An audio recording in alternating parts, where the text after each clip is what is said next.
Bonjour et bienvenue dans ce nouveau numéro de Glorieuse Destinée. Quelle joie de s'arrêter, de se tenir devant Dieu, avec la Bible, la parole de Dieu. Nous avons besoin de ces temps, de ces moments. Ce sont à chaque fois comme des rendez-vous divins. Grâce à cette intimité, Dieu peut nous enseigner. Permettons au Saint-Esprit d'imprégner notre cœur avec toutes ces vérités bibliques. C'est un réel privilège de vivre ces moments avec vous. Et aujourd'hui, je vais aborder un sujet qui va vous intéresser, un sujet d'une grande utilité. N'hésitez pas à le faire connaître même à votre entourage. Je l'ai intitulé « Comment réussir sa vie ». Nous l'étudierons dans le cadre de 2 émissions. Allez, abordons la première partie de notre programme, mais avant cela, nous allons prier. Vous êtes d'accord? Remettons ces moments entre les mains du Seigneur. Notre bon Père Céleste, nous te remercions pour ta présence. Viens marquer ces moments par l'action de ton Saint-Esprit. Enseigne-nous ta parole. Amen. Nous allons faire maintenant une lecture dans la Bible, dans le livre des Proverbes, chapitre 16, versets 1 à 3, où il est écrit ceci. « Les projets que forme le cœur dépendent de l'homme, mais la réponse que donne la bouche vient de l'Éternel. Toutes les voies de l'homme sont pures à ses yeux, mais celui qui pèse les esprits, c'est l'Éternel. Recommande à l'Éternel tes œuvres et tes projets réussiront. Amen. » Un auteur contemporain a écrit un livre qu'il a intitulé « La stratégie de l'échec ». Et dans cet ouvrage, il présente plusieurs Golden Boys, des businessmen qui ont connu un succès fracassant dans les affaires. Malheureusement, faute de vigilance, leur empire s'est effondré. Pourquoi? Eh bien tout simplement parce que leur fondation morale était de mauvaise qualité. L'intégrité faisait défaut. Il y a un abîme entre vouloir réussir dans la vie et vouloir réussir sa vie. Vous voulez réussir votre vie? Alors permettez-moi de vous poser quelques questions. De quelle nature sont vos fondations morales? Dans quel état se trouvent-elles? Sont-elles en bon état ou ont-elles été quelque peu négligées? Ne voyez-vous pas des fissures si profilées? Avez-vous pris le temps de faire un check-up de ces fondations? Ce point est fondamental si vous souhaitez entrer pleinement dans votre glorieuse destinée. À Venise, en Italie, il y a quelques années, un célèbre théâtre s'est effondré. Alors les experts ont voulu comprendre quelle était la cause de ce drame. Ils ont donc entrepris des recherches et, après enquête, ils ont découvert que le théâtre reposait sur des pilotis qui n'avaient jamais été entretenus faute de budget. Le bois était entièrement pourri et rongé par des insectes.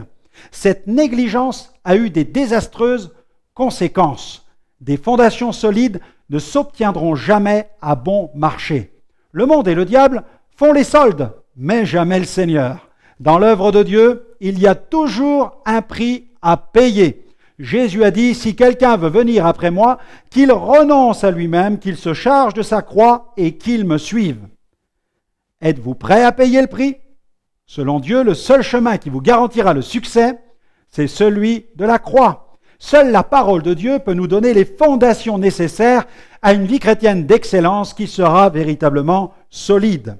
Dans les psaumes au chapitre 12, verset 6, il est écrit « Les paroles de l'Éternel sont des paroles pures. Amen. Un argent éprouvé sur terre au creuset et 7 fois épuré. » Cette fusion intérieure mêlant notre cœur à la pureté de la parole de Dieu est notre meilleure recette, entre guillemets, pour le succès. C'est un vaccin anti-échec. Faut-il en conclure que le Seigneur épargne le chrétien des épreuves, des souffrances et des difficultés? Non, nous ne sommes pas enfermés dans une sorte d'univers mystique, une bulle aseptisée ou des autistes de la foi. Loin de là. Le chrétien vit bien dans ce monde, sur cette terre. Il n'est pas un extraterrestre. Ce monde dans lequel nous sommes a été soumis à la vanité et la création tout entière souffre les douleurs de l'enfantement. C'est ce que déclare la parole de Dieu. Il est esclave de la corruption et comme nous faisons partie intégrante de ce monde, notre nature terrestre subit elle aussi les pressions de cette corruption. Mais parce que l'Esprit de Dieu habite en nous, nous les abordons avec une autre perspective. En effet, la Bible dit ceci dans Romains chapitre 8, verset 28, « Nous savons du reste que toutes choses concourent ensemble au bien de ceux qui aiment Dieu, de ceux qui sont appelés selon son dessein. Amen. » La Bible ne dit pas que toutes choses sont bonnes. Elle dit que toutes choses concourent à notre bien. Le monde est soumis à la servitude de la corruption et nous subissons les pressions extérieures de ce monde corrompu. Si les pressions extérieures de la corruption sont fortes, il nous faut veiller à ne pas libérer la puissance de la corruption dans notre vie intérieure. Comment? En péchant. En effet, le péché, c'est le cœur même de cette corruption. Péché signifie manquer le but. Le péché porte en lui une puissance de mort, c'est ce que nous enseigne la Bible, car le salaire du péché, c'est la mort. Mais si nous appliquons la parole de Dieu à notre vie intérieure, alors nous pouvons être sûrs que notre cœur sera dans les meilleures conditions possibles pour connaître la volonté de Dieu. Il ne nous restera plus alors qu'à obéir à cette volonté. Paul exhorte les Colossiens. Il leur dit ceci, « Affectionnez-vous aux choses d'en haut et non à celles qui sont sur la terre. » Cela signifie-t-il que les choses terrestres n'ont aucun intérêt et qu'il nous faut vivre comme des ermites ou bien enfiler un sac, prendre un bâton de pèlerin et partir sur les chemins de la grande aventure de la foi? Non, bien entendu. Cela signifie seulement que la construction de notre vie terrestre passe par en haut, par le ciel.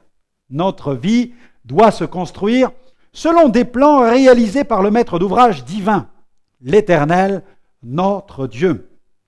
Voici ce que l'Éternel déclare à son peuple par la bouche du prophète Jérémie, dans le chapitre 29, au verset 11. Il dit ceci, « Car je connais les projets que j'ai formés sur vous, dit l'Éternel, projets de paix et non de malheur, afin de vous donner un avenir et de l'espérance. » Amen.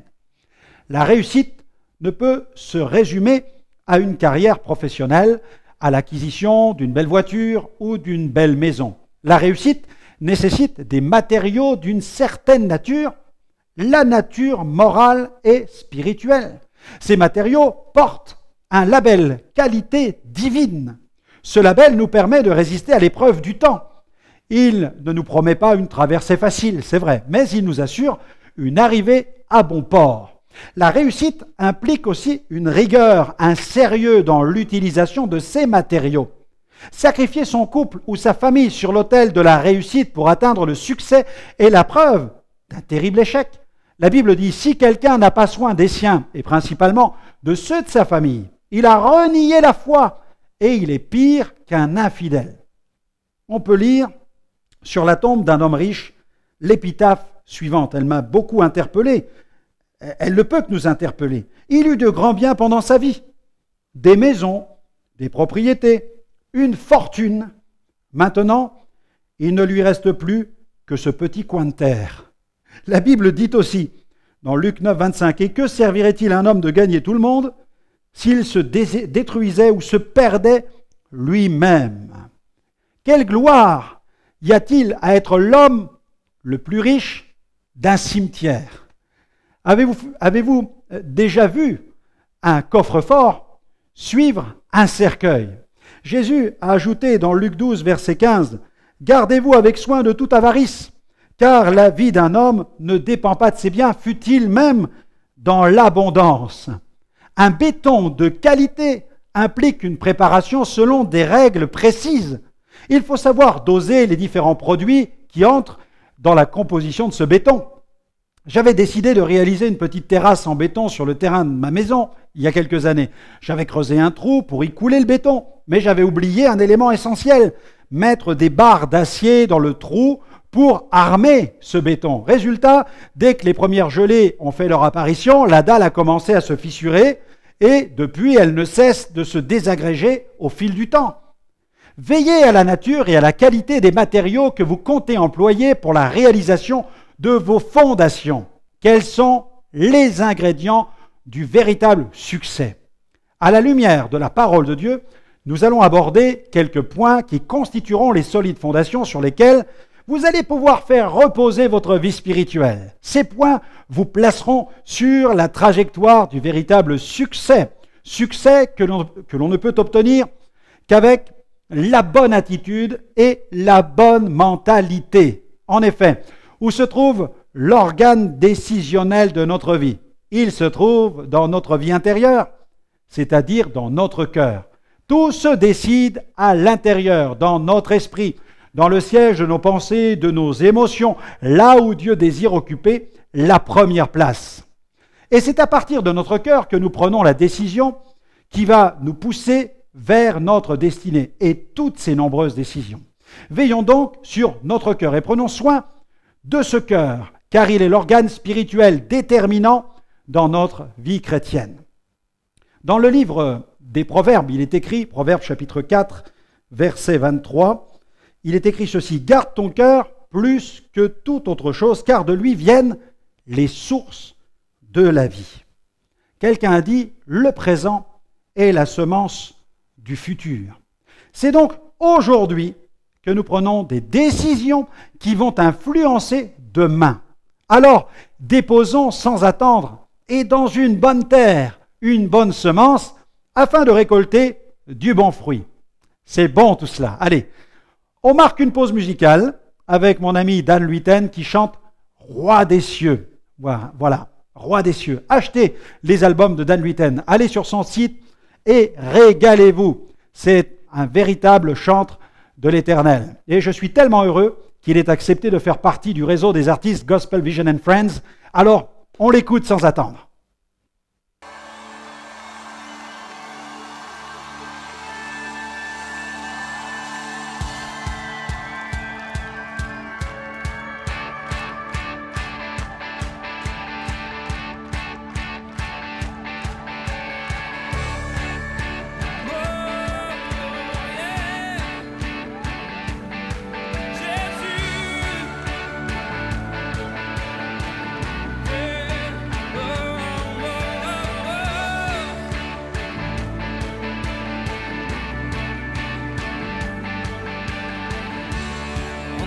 Dans sa présence avec reconnaissance, car il est le roi. Sa joie brûle nos cœurs, ça fait chasse nos peurs. Oui, il est notre roi.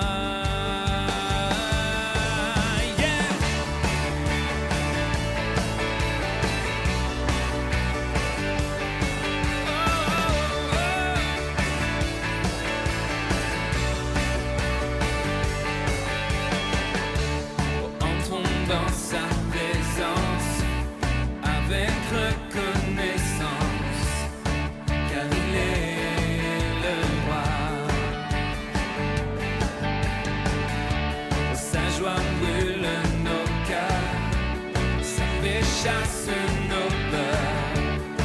Oui, il est notre roi.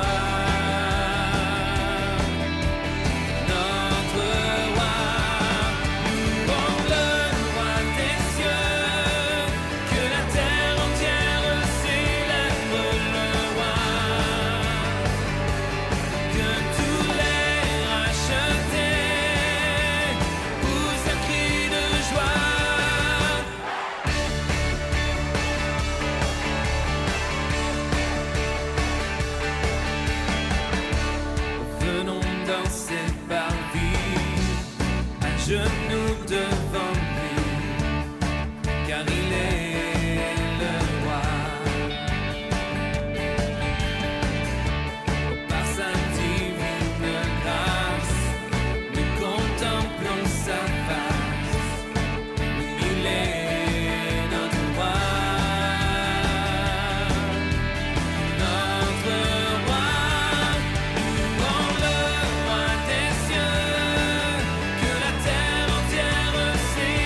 Merci Dan. Avec lui, on a envie de continuer à louer l'Éternel, le roi des cieux. Amen. Alors poursuivons notre méditation. Nous allons voir un point important, et ce premier point est celui-ci: choisissez la parole de Dieu comme feuille de route.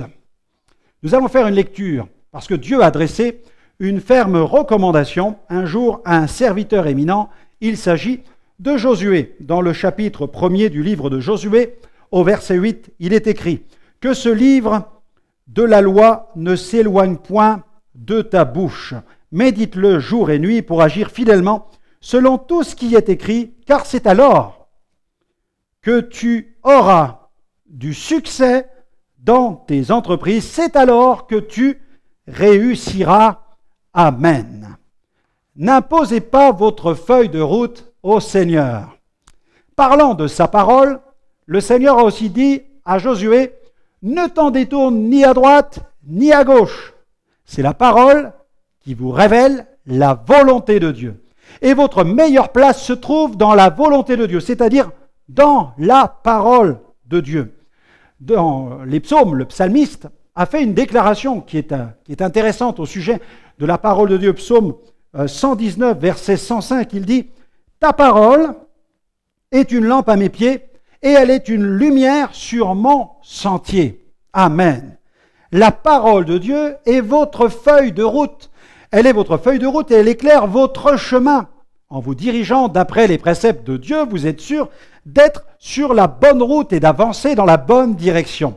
Cela ne signifie pas qu'il n'y aura pas d'obstacles, d'embûches qui vont se dresser sur votre passage. Mais quelles que soient les difficultés auxquelles vous aurez à faire face, vous aurez dans votre cœur cette confiance, cette assurance que Dieu marche avec vous. La parole de Dieu aborde les plus grandes questions de la vie. Elle est comme un guide, elle nous enseigne la voie que nous devons suivre.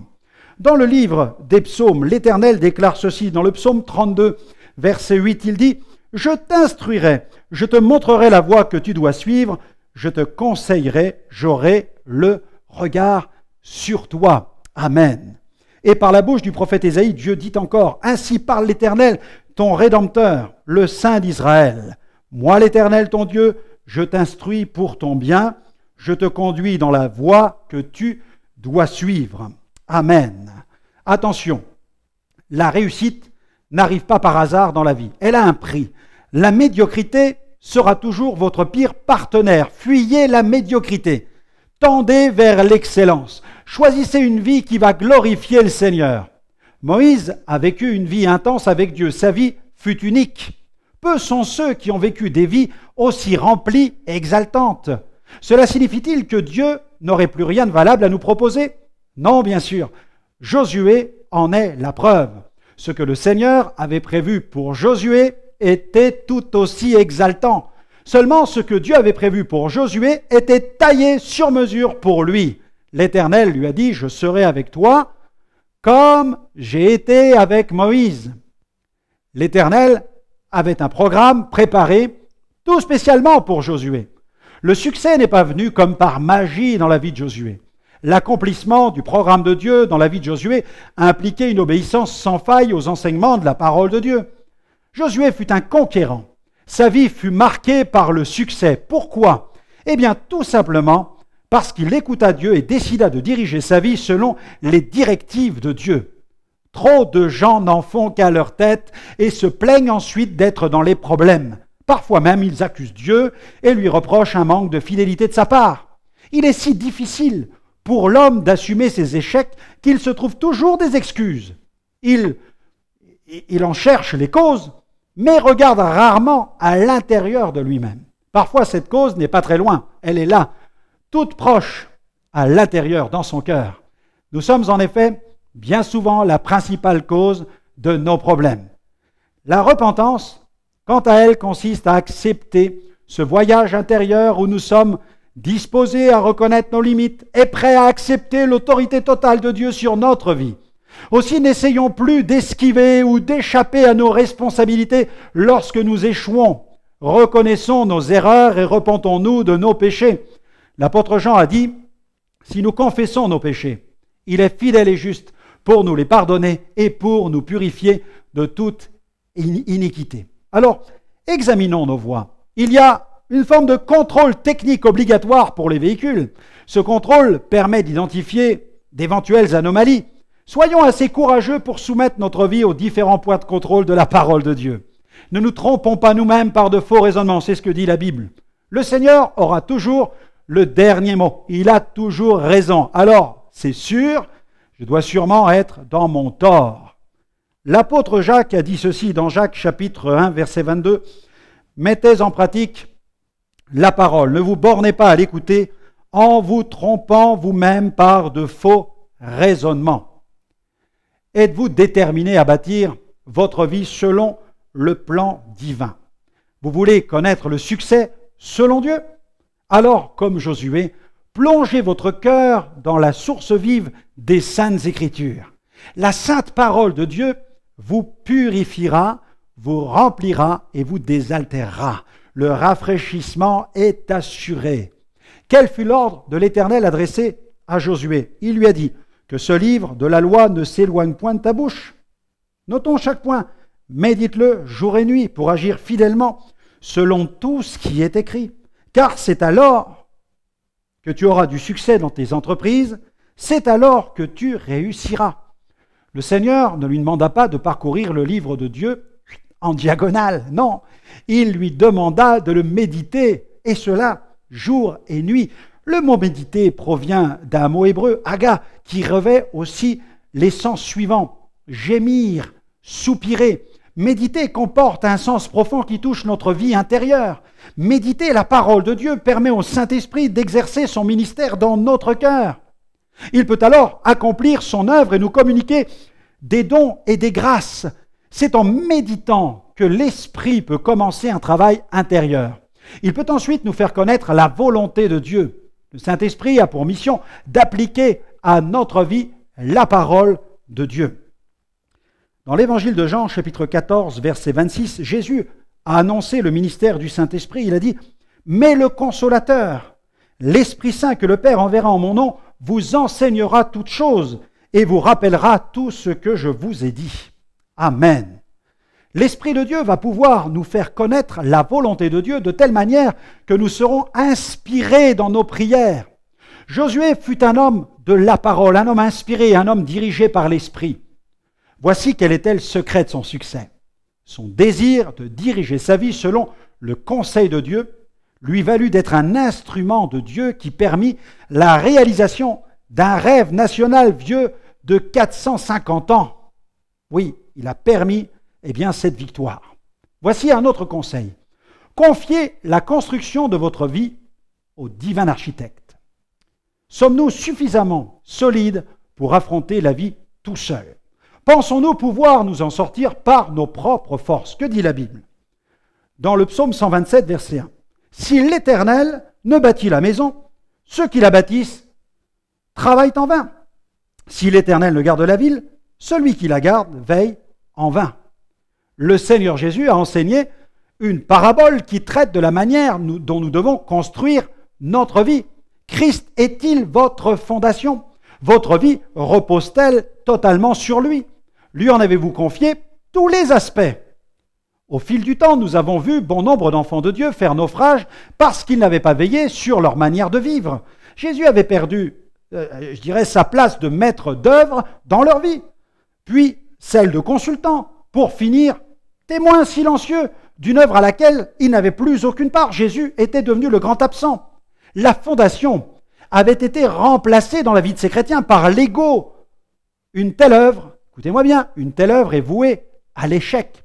L'Écriture dit aussi ceci, dans le psaume 127, au verset 2, « En vain, vous levez-vous matin, vous couchez-vous tard, et mangez-vous le pain de douleur, il en donne autant à ses bien-aimés pendant leur sommeil. » Une glorieuse destinée peut être mise en péril pour peu de choses. Un mauvais choix, une mauvaise décision, et tout s'effondre. Veillez sur vos fondations. Si vous constatez que des fissures se profilent dans vos fondations, injectez immédiatement dans ces fissures le ciment indestructible de la parole de Dieu. Demandez au Seigneur, le réparateur des brèches, de venir à votre secours. Continuons. Voici un autre conseil que j'aimerais vous donner. Il est le suivant. Procurez-vous le kit des valeurs morales bibliques. Lorsque notre code de valeurs morales est clair, prendre des décisions devient tellement plus facile. Les valeurs morales nous aident à prendre des bonnes décisions et nous évitent de nous enliser dans des situations inextricables. Nous vivons dans une société où les valeurs morales sont piétinées. Un psychologue a écrit un livre qu'il intitulait « Les bienfaits de la jalousie ». Une émission télévisée a traité du sujet suivant il y a quelque temps. Le mensonge adoucit les mœurs. Aujourd'hui, le mal est appelé bien et le bien est appelé mal. Vous avez certainement déjà remarqué que dans la vie, la plupart du temps, nos décisions se situent entre le bien et le mal. Devant les choix que vous devez faire, vos valeurs morales vont vous aider à faire le bon choix, à prendre la bonne décision. L'éthique est cet attachement aux plus hautes valeurs morales. La Bible enseigne le bien et le mal vu par Dieu. La Bible demeure le livre par excellence en matière de valeurs morales. Elle est pour vous plus qu'un livre de chevet. Nous trouvons dans la Bible, par exemple, les 10 commandements. Ces 10 commandements ne sont pas 10 suggestions. Ces commandements font partie de l'arsenal des lois de la plupart des pays démocratiques. Et puis il y a par exemple encore le livre des proverbes, les proverbes de sagesse. Je peux ajouter le sermon sur la montagne, ou qu'on appelle aussi le sermon des béatitudes. Ce sermon a été aussi appelé encore le secret du bonheur. L'apôtre Paul a déclaré « Toute écriture est inspirée de Dieu et utile pour enseigner, pour convaincre, pour corriger, pour instruire dans la justice, afin que l'homme de Dieu soit accompli et propre à toute bonne œuvre. » Lincoln a déclaré « La Bible est le meilleur don que Dieu n'ait jamais fait aux hommes. » Et puis George Washington, lui, a dit « Il est impossible de diriger correctement le monde sans Dieu et sans la Bible. » Ainsi, comme l'Écriture le dit, la foi vient de ce qu'on entend, et ce qu'on entend vient de la parole de Christ. Romains 10, verset 17. J'espère que cette nouvelle émission vous aura encouragé, vous aura stimulé dans votre marche avec le Seigneur. Alors, si vous souhaitez accéder à davantage de ressources, n'hésitez pas à nous retrouver sur notre site internet www.gospelvision-international.com. Vous pourrez y retrouver de nombreuses émissions en replay. Alors, à très bientôt dans une prochaine émission. Que Dieu vous bénisse.